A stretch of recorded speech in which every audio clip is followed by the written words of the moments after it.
If you've got kids, then this is a great little recipe for you. This is one of the first recipes I ever learnt with my grandmother, and it is currant scones. And it's a great way to get kids into the kitchen because it's nice and simple, and you get to eat scones at the end, which is always fun. So let's get into it. Scones are a really basic recipe. It's pretty much bread without any yeast in it. So flour, butter, sugar, no yeast. So the first thing we're going to do is add our flour. So 2 cups of flour, which we pop in. And there's so many wives' tales when it comes to scones about what you have to do to make them nice and light and fluffy. I'm going to tell you what I do and what I was taught by my grandmother, and hopefully it works. Baking powder. Now, self-raising flour already has a rising agent in it, but it doesn't hurt to add a little bit more to try and get some more fluff.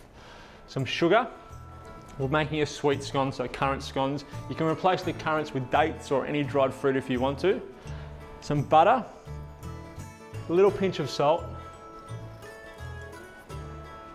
And then I'm going to rub all that together. So what you're after is for the butter to end up mixed all in with the flour so it resembles breadcrumbs.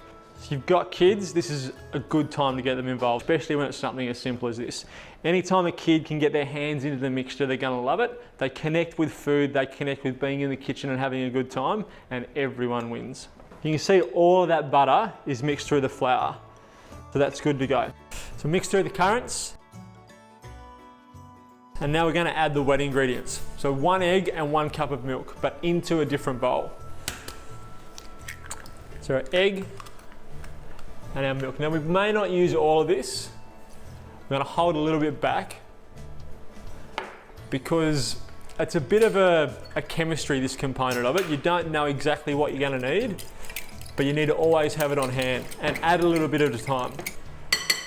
Create a well in your dry ingredients, and then add it in, probably a third at a time. And then this is a little trick that my grandmother taught me. Get a butter knife and mix with a butter knife. Now the theory behind it is that you don't overwork the flour. Because of the butter knife blade is really, really, really sharp, you're not overworking the flour. Flour has gluten in it, and as you work flour, the gluten comes out, and that's the protein that makes bread chewy. But we don't have any yeast in this, so we can't create air inside of it to make it nice and light and fluffy like we would bread. So you have to be careful when we're kneading it or bringing it together.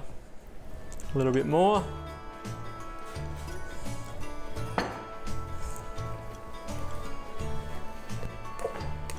So we've now got it into a nice big ball of dough. Pop it to the side, flour your bench so it doesn't stick, and then turn your dough out. Again, if you've got kids, a great time for them to get involved because they'll get their hands dirty. And bring your dough together.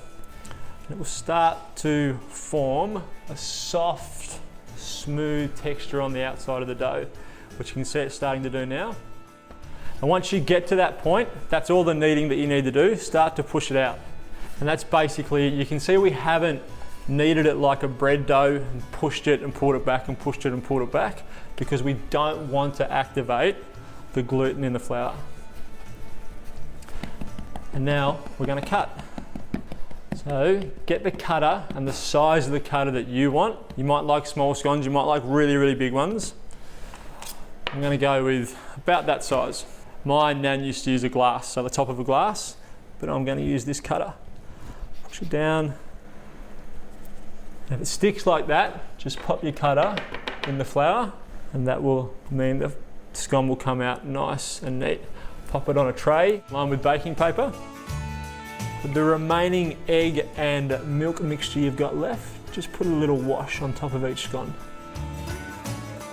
How good do they look? I reckon they're better than my grandmother's.